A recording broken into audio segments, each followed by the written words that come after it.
L'année 2021 pour SpaceX a été une année très importante pour la société. Cette année-là, Starlink a commencé à être commercialisé à travers le monde, tandis que sa première couche de satellite a été finalisée cette même année. Du côté de Starship, nous pensons au vol mémorable de SN15, à l'avancée des travaux avec la tour du pad Orbital A, ou encore au contrat pour l'atterrisseur lunaire HLS. De plus, la première mission 100% touristique Inspiration 4 a été lancée en octobre, emportant ainsi l'équipage en orbite à bord de la Crew Dragon. En soi, ces moments que nous avons pu partager ensemble, à travers des lives d'une durée moyenne de 6 heures, en train d'espérer qu'un gros morceau d'inox du nom de SNX décolle, eh bien c'était tout de même long, mais plutôt magique. Néanmoins, cette année 2022 risque de nous surprendre également. Nous avons eu la mission Axiom 1 emmenant sur l'ISS les clients d'Axiom Space, tandis que la première mission du programme Polaris est prévue pour fin 2022. Cette mission du nom de Polaris Dawn aura comme objectif d'effectuer au moins une sortie extravéhiculaire parmi les 4 passagers de la capsule. Ainsi, cela sera la toute première sortie extravéhiculaire privée de l'histoire. Récemment, SpaceX a présenté une compilation des futures étapes à venir pour l'entreprise Elon Musk. Tout d'abord, une amélioration des satellites Starlink est à venir, tandis qu'une nouvelle manière de déploiement devrait voir le jour pour les futurs lancements via Starship. D'une autre part, l'activité de SpaceX se concentrera sur la production des Raptor V2, ainsi qu'à la construction des infrastructures destinées à Starship Super Heavy à Cap Canaveral. Néanmoins, vous le savez, mais le premier vol orbital a déjà 1 an de retard, sauf si vous avez hiberné durant 8 mois dans une grotte martienne comme moi. Alors c'est vrai que l'entreprise a rencontré des difficultés administratives avec la FAA, mais en regardant de plus près, les infrastructures ne sont pas totalement prêtes. De plus, SpaceX doit se construire un vrai stock de moteurs Raptor V2, vu que le vol orbital emportera avec lui, jusqu'à la mort, une trentaine de moteurs environ. Alors attention mes chers abonnés, je ne dis pas que Starship va disparaître à cause de ce retard entre guillemets, et en réalité je pense que le public, vous et moi, on a surestimé les capacités de développement vu que SpaceX finalement nous a habitués à une vitesse phénoménale voire magique en 2019, 2020 et 2021. Néanmoins il est vrai qu'aujourd'hui la cadence de SpaceX reste tout de même plutôt importante, et ce n'est pas vraiment les retards qui vont tuer le projet. Par exemple, regardez Starliner, le bordel est en échec depuis plus de 3 ans, mais la capsule a quand même atteint l'ISS récemment. Sur un autre point, la FAA a dû perturber mentalement SpaceX et Elon Musk, et ça c'est certain. Alors il est vrai que le travail administratif du régulateur est normal, la sécurité est primordiale vu que l'on parle quand même d'un lanceur lourd se situant à quelques kilomètres d'une réserve naturelle et de zones habitées. Par contre pour la FAA, lorsqu'il s'agit d'accorder des licences à Boeing rapidement, là ça ne traîne pas trop même pour des appareils non conformes. Aujourd'hui, le problème le plus important pour SpaceX, c'est qu'elle dépend énormément du programme Artemis. En effet, les contrats les plus juteux sont les contrats gouvernementaux, et ainsi SpaceX arrive à grappiller quelques missions Enroll, mais ces derniers temps, on voit un vrai panel de missions en partance de la Lune qui a su se développer. Premièrement, les missions en robotique du programme Artemis seront majoritairement lancées par SpaceX. On parle ici des atterrisseurs Nova-C, XL1, Griffin et de l'astromobile Viper. Dans un second temps, un contrat pour lancer les modules PPE et Halo de la station spatiale lunaire Gateway a été accordé à la firme qui va employer son lanceur lourd Falcon Heavy qui ne sera malheureusement pas récupéré sur cette mission. En outre, pour le moment, le programme Artemis représente un apport de plus de 3,5 milliards de dollars environ, et ainsi, les missions lancées par Falcon 9 et Falcon Heavy représentent des fonds essentiels pour le développement de l'entreprise. Sauf que finalement, le retard d'Artemis avec SLS repousse les autres missions, tandis que SpaceX a besoin de fonds pour continuer son aventure avec Starship. À travers cette période de programme lunaire, Starship Super Heavy risque d'être un projet voué à l'échec si le programme Artemis est annulé, comme les anciens programmes de retour sur la Lune. Ainsi, sur les contrats juteux de la NASA, SpaceX devra chercher d'autres moyens de financer son vaisseau spatial. Vous allez me dire que SpaceX a tout de même des revenus provenant des missions de l'ISS ou encore de missions touristiques. C'est vrai, mais il faut se rappeler qu'une partie des bénéfices repart en R&D dans les programmes Dragon, Falcon Heavy et Falcon 9. En outre, ces véhicules ont besoin de beaucoup d'améliorations essentielles pour atteindre le cap d'une longue espérance de vie au sein de cette industrie qui devient de plus en plus concurrentielle. Avec les fonds restants, c'est le programme Starlink qui engrange la majeure partie, et entre les infrastructures à développer, les coûts fixes, les missions à financer, les satellites à renouveler en relançant de nouveaux, bref, tout cela représente un sacré pactole.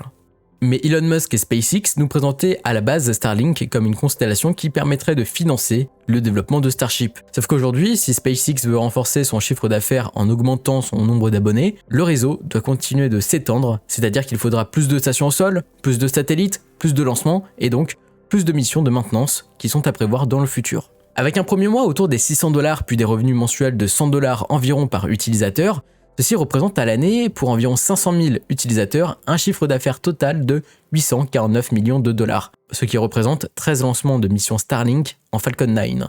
Alors 13 lancements, pour vous dire, c'est le nombre de trains de satellites estampillés Starlink lancés en 2020 malgré la pandémie. Du coup, vous comprenez bien que la R&D et le développement global de Starlink absorbent une énorme partie des ressources financières de l'entreprise, et ainsi, vu que le développement de la constellation n'est pas encore terminé et que les futures missions de maintenance seront plutôt nombreuses, on imagine bien que la rentabilité sera très difficile à atteindre d'ici les 5 prochaines années.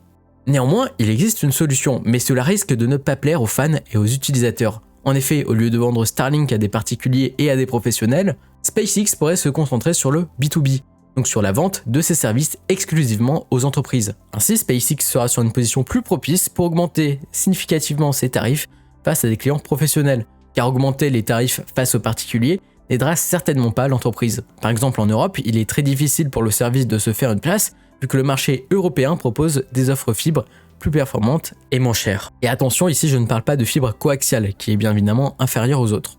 Donc finalement, en augmentant significativement les prix de l'abonnement, l'entreprise américaine aura la possibilité d'atteindre le cap de la rentabilité beaucoup plus vite malgré la R&D et toutes les autres étapes vues précédemment.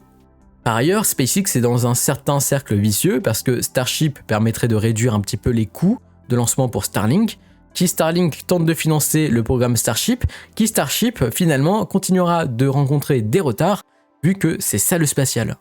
En somme, le financement de Starship dépend de beaucoup de points pouvant jouer en sa défaveur. Alors certains me diront, au pire Musk met tout son argent dans l'entreprise, mais attention, cela voudrait dire qu'il devra vendre une bonne partie de ses actions Tesla pour ensuite faire une nouvelle levée de fonds chez SpaceX, ce qui est un scénario peu probable, je vous l'accorde. D'autres me diront que SpaceX peut faire une IPO, donc une entrée en bourse, sauf que le business model d'une entreprise spatiale reste un élément peu apprécié sur le marché des actions.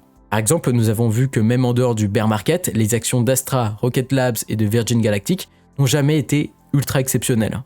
De plus, une IPO demanderait à Elon Musk d'être vraiment irréprochable sur son comportement pour éviter des catastrophes comme sur l'action Tesla. Certains parlent d'une scission de Starlink et de SpaceX.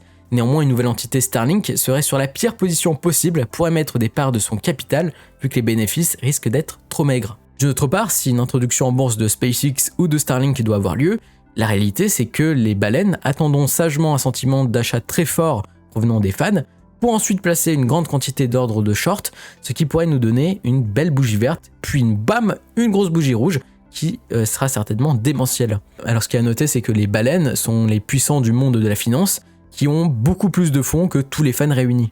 Pour conclure, Starship est aujourd'hui le projet le plus populaire et suivi de l'industrie spatiale. Néanmoins, SpaceX est confronté à un problème que j'ai pu moi-même rencontrer en 2021. En voulant parler également du spatial chinois et européen, j'ai voulu à tout prix éviter d'entrer dans la case d'un anti-SpaceX, tout en continuant de faire des vidéos sur l'entreprise. Ainsi, en produisant beaucoup de contenu, voire même trop, cela a conduit à ma perte, où je voulais parler de tout le monde, sauf que finalement, j'étais tout seul. Pour SpaceX, c'est absolument la même chose. Il y a vraiment beaucoup trop de projets, comme chez Tesla, qui a, elle, 200 millions de choses à faire, en améliorant ses produits, en réglant les problèmes d'usine, en industrialisant leurs nouvelles batteries. Bref, la liste est longue, mais finalement le robot Tesla a l'air d'être beaucoup plus important que des clients rencontrant des problèmes avec leur véhicule ou de d'autres attendant leur Semi, leur Roadster ou encore leur Cybertruck aux yeux de l'entreprise. Alors il est vrai que le gouvernement américain est là, l'État américain est puissant financièrement, mais attention, l'objectif d'une nation n'est pas de développer une industrie spatiale avec une seule entreprise. L'objectif est de développer un secteur, tel que le New Space, d'une manière industrielle avec plusieurs acteurs. Face à des entreprises émergentes comme Astra, Firefly, Blue Origin ou d'autres entreprises plus traditionnelles comme Boeing et ULA, les budgets doivent être partagés car dépendre d'une seule entreprise n'est vraiment pas une stratégie ultra conseillée pour un gouvernement ou une agence gouvernementale. Personnellement, je pense que le programme Starlink doit être reporté. Il demande beaucoup trop de ressources dont Starship a besoin et en se concentrant sur le tourisme spatial en l'alliant avec les missions traditionnelles de la Falcon 9 et de la Falcon Heavy, la société pourrait obtenir assez de fonds sans vraiment dépendre uniquement du programme Artemis et même de Starlink. Parce qu'il faut rappeler que si demain on a une grosse collision de débris avec les satellites, avec ensuite une réaction en chaîne, on dit ciao à la constellation, voire même aussi à l'orbite autour de notre planète. Et ainsi, grâce à la pause de Starlink, si la promesse du Starship est tenue avec un coût de lancement très faible, SpaceX pourrait relancer par la suite le programme Starlink. Après, est-ce qu'ils peuvent faire marche arrière? C'est une bonne question. Voilà, c'est la fin de cette vidéo. Merci de l'avoir suivi. N'hésitez pas à vous abonner, à mettre un j'aime si cette vidéo vous a plu. Vous pouvez également me rejoindre sur les réseaux sociaux, Twitter, Instagram, Discord. Les liens sont en description. Et moi, je vous dis à très vite pour de nouvelles aventures. C'était Mathias de Mature Mars. Allez, bye.